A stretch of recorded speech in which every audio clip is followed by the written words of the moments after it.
Hi guys, welcome back once again. Advice for today's is magbigay sa kapwa-tao nyo kung may sobra kayong pera. Ganito po yan eh. Huwag naman po lahat ng kayamanan nyo ibibigay nyo na lang sa kapwa-tao nyo. Hindi, paano naman kayo? Paano kayo makakakain, di ba? As in, kapag may sobra lang kayo, yun, ibigay nyo para sa iba sa pamilya nyo, iba naman sa kapwa-tao nyo. Ganun po yun.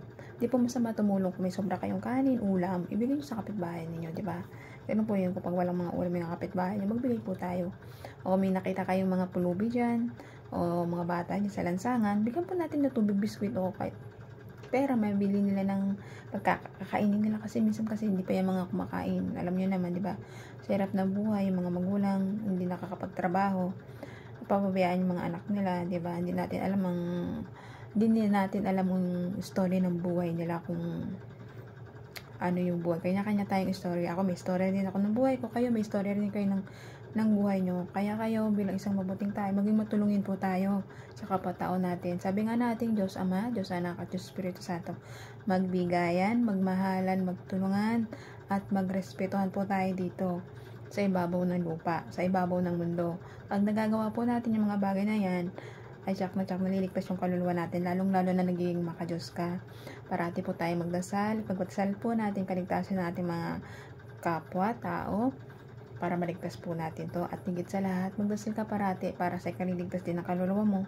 Dahil hindi tayo perfectong tao. Nakakagawa rin tayo ng mga kasalanan para sa kapwa-tao natin, sa sarili natin. Kasi di ba minsan, sobrang galit natin, nakakapag-isip tayo hindi maganda, nakakapagtanim tayo ng hindi maganda sa kapwa-tao o galit o po sa kapwa-tao natin. Kasi ang dala ng galit natin, natatabunan ng galit yung ating puso natin at kaluluwa. So, maging mabuti lang po tayo sa kapwa-tao natin para mapabuti o mapaayos yung buhay natin at lalong-lalo na yung kapwa-tao natin.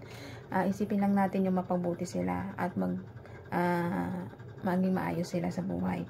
Bilang isang mabuting tao, ay palagi po tayo mag-isip ng ikabubuti ng kapwa-tao natin. Magdasal, parati na gabayan sila ng Diyos Ama natin, Diyos Anak natin para sa ikakabuti nila. Bilang isang mabuting tao, gampanan po natin yung mga yon. Lagi natin silang ipagdasal, tumulong kapag may sobra tayong pera para sa kapwa-tao natin. Pagdasal po natin sila para maligtas sila sa araw-araw na tinatahak nilang buhay, sa araw-araw ng buhay nila para hindi sila maligaw na landas o matukso ng mga demonyo dyan. At yung mga tao naman na palagi dyan nagchichismis, nanlulubak sa kapwa-tao nila, ay baguhin na po natin yung ugali natin. Magbalik loob po tayo sa ating Diyos Ama, maglingkod po tayo sa kapwa-tao natin, magrespetuhan po tayo dito sa ibabaw ng mundo at magbigayan at magmahalan. Yung pangutos natin, Diyos Ama. Ay ikaw bilang isang mabuting tao, maging matulungin ka po sa kapwa-tao mo.